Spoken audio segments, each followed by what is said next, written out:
اے مسلمان، تو سکون کس چیز میں ڈھونڈتا ہے؟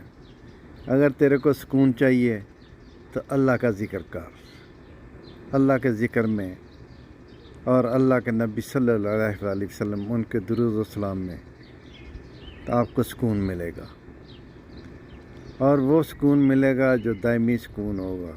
یعنی کہ ابھی اس وقت پوری دنیا پریشان ہے، کیوں؟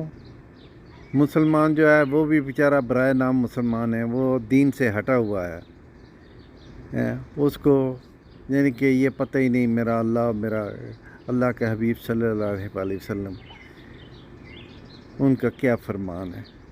اس سے دور ہٹ کے ہم سکون ڈھونڈتے ہیں تو وہ کبھی نہیں مل سکتا۔ سکون جب بھی ملے گا اللہ کے ذکر اور اللہ کے نبی صلی اللہ علیہ وسلم ان کے درود و سلام میں ملے گا۔ تو ہمیشہ اللہ